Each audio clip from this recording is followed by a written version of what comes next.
Iran को धमकी दी है, बोला कि America has a lot of tools at its disposable to handle Iran. अब पहले रिपोर्ट, यार इनकी रॉकेट वॉकेट बहुत बन रहे, सुमित भाई क्या कर रहे हो? हाँ?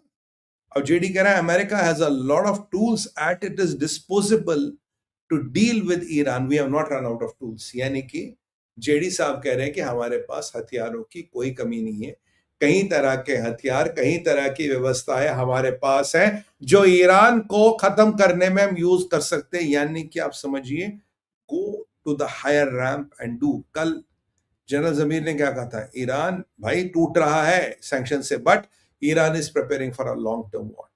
और यहां ट्रंप को कहा था इस लड़ाई से आप जीत नहीं पाओगे, अगर लड़ाई जीती तो go up the ramp. Up the ramp एक बहुत बड़ी लड़ाई करनी पड़ेगी।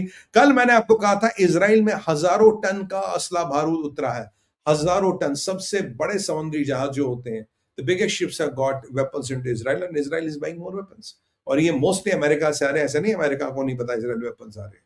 और जेडी का दूसरा कहना है, कह रहा जेडी साहब आपकी पोजिशनिंग क्या है इस ईरान को लेकर? कह रहा साहब मेरी दो पुश, पहले हाँ, पहले before we go to what JD said what we have many tools at disposal to handle Iran. यानी कि क्या वो इशारा नॉन कन्वेंशनल वेपन्स की तरफ कर रहा है? मैंने आपको पहले भी बोला कि लोग अमेरिका में बातें करें, आखिर टैक्टिकल न्यूक्लियर वॉरहेड्स किस दिन काम आएंगी, टैक्टिकल वॉरहेड्स किस दिन काम आएंगी, आपने बनाए किस लिए? तो अगर आपके पास टैक्टिकल वॉरहेड्स तो है तो यूज कीजिए। तो there is a strong possibility जो ये दोनों चीजों को मैं ऐसे रख के देखूं। So this thing, Iran is increasing the missile production, creates this thing to come and hit it bigger और अब द रैम्प। और आपके ब्रैड कूपर शायद अब भी सेंटकॉम की बेस पे आए हैं या आज आए हैं, अब तक वो इजराइल में थे। तो doesn't that ring a bell to you, Israel में क्या कर रहे हैं भाई?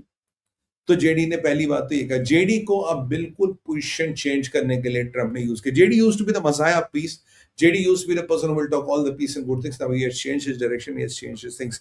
अब जेडी ने दूसरी चीज कही, तीन और चीजें कही। पहली चीज, we have more tools to handle Iran if it is required. दूसरी चीज जेडी ने कही है, मेरी प्राथमिकता, अभी आपकी प्राथमिकता क्या है?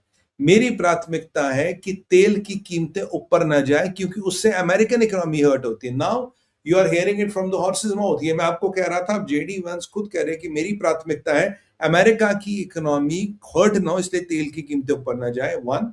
दूसरा, Iran should never ever have a nuclear weapon, never ever have a nuclear weapon, दूसरा। और जो हमें इन चीजों को अचीव करने के लिए करना पड़ेगा और डिसाइसिव पीस के लिए करना पड़ेगा, वो हम कर रहे हैं। क्यों? क्योंकि हम चाहते हैं कि मिडिल ईस्ट का तेल आता रहे और दुनिया की इकोनॉमी में जाता रहे और दुनिया की इकोनॉमी आराम से चलती रहे, और अमेरिका वो कुर्बानी देने के लिए तैयार हो। हाय मेरे अमेरिकनों, तुम इतने शरीफ होते तो बात ही क्या थी। बट ऐसा वो कह रहे हैं, ऐसा वो कह रहे हैं, जेडी वंस ऐसा कह रहे हैं। सो जेडी का ये जो आपको बदला हुआ मिजाज दिख रहे हैं मालिक के, ये अमेरिका की बदली हुई स्ट्रैटेजी है, समझिए। Good cop bad cop did not work, now the good cop is turning to be the bad cop and warning Iran. तो यानी कि धमकियों का सिलसिला, धमकियों का दौर और आने वाले वक्त का अंदेशा बिल्कुल क्लियर है। इकोनॉमिक परिस्थितियां बहुत खराब हो रही है, समस्याएं बहुत बढ़ रही है और रिजीम अंदर से कांप रही है। अरे मैंने एक वीडियो देखा था, वैसे मलेशिया के लोग एक दूसरे से लठ पे अटैक कर रहे हैं, लाठी चला रहे हैं एक दूसरे पे। बेचारों के पास सुनने में आया है कि बंदूकें तो है पर गोलियां खत्म हो गई है। अब हमारे, मैंने कहीं पढ़ा था कि जब हमारे स्पेशल फोर्सेस की ट्रेनिंग होती है, कह रहे if you run out of the bullets, what should you do with the gun? Bunt bunt the, कह रहा वो जो बैरल होती है उसको डिस्ट्रॉय करो and throw the gun, because 15-20 kilo का लोहा लेके भागने का कोई पॉइंट है नहीं। तो स्पेशल फोर्सेस की ट्रेनिंग का पार्ट होता है, अगर if you run out of bullets, destroy the barrel of the gun and dump it, खुद भागो, अकेले भागो, 20 किलो का लोहा लेने की जरूरत है नहीं।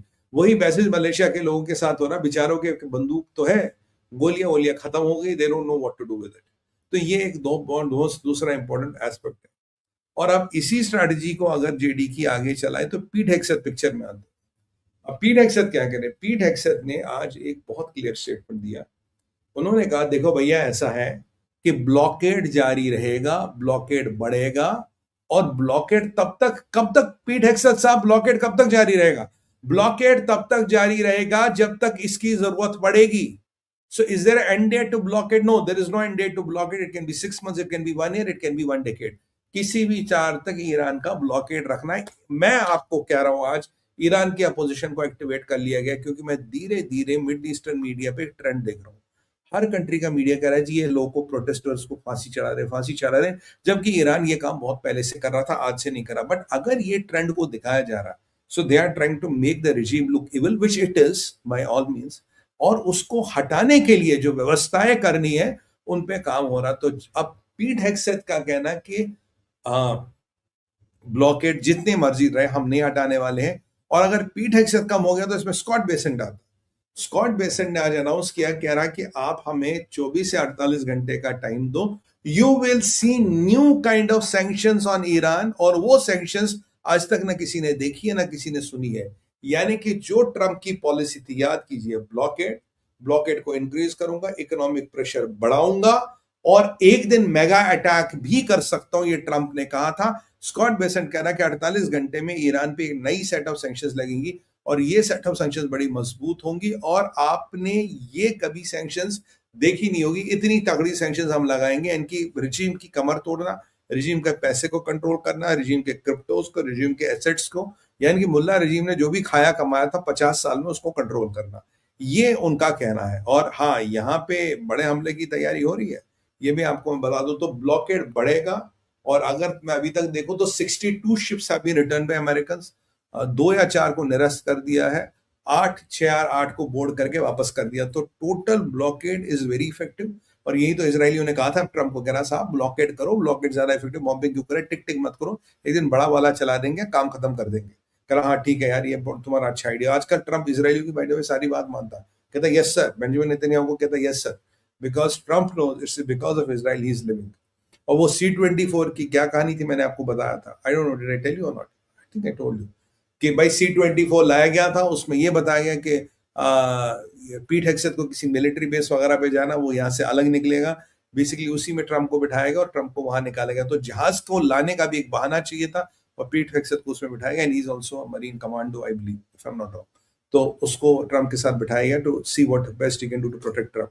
अब चलते हैं आगे शहबाज पे, पाकिस्तान पे। अरे पाकिस्तान की जब बात हो तो मजा कुछ और ही आता। पहले पाकिस्तान का आज इंडिपेंडेंस डे था, और पाकिस्तान के 72% क्षेत्र में, यानी कि पूरे बलोचिस्तान में काले झंडे थे। काला independence day, black independence day. 72% of the Pakistan से area had black flag, so it is a black independence day. बेचारों का काला इंडिपेंडेंस डे मना गया। मुझे देख के बड़ा दुख हुआ, मेरी आत्मा बड़ी त्रस्त हो गई। और आप जानते हैं कि बलोचिस्तान में इनका कांड हो गया। पीओजेके में इतना बवाल मचा साहब, इतना बवाल मचा है कि पीओजेके को लेके शाहबाज मुनीर सबके पसीने छूटे कि आज बात नहीं बनेगी। वहां आपके मौलाना डिजल ने अफगानियों से बात करनी शुरू कर दी, भाई हम आपके साथ हैं। और आज मियाँ शाहबाज कुछ फरमा रहे थे, मैंने कहा उनको जरा जवाब दिया जाए भारत विचार के माध्यम से। मैंने टीवी के माध्यम से भी जवाब दिया है अभी, तो मैंने कहा जरा भारत विचार के माध्यम से भी आपको जवाब दे शाहबाज मियाँ। शाहबाज मियाँ कह रहे हैं कि मक्का अलायंस, अरे मक्का अलायंस की तो वाट लग गई शाहबाज मियाँ।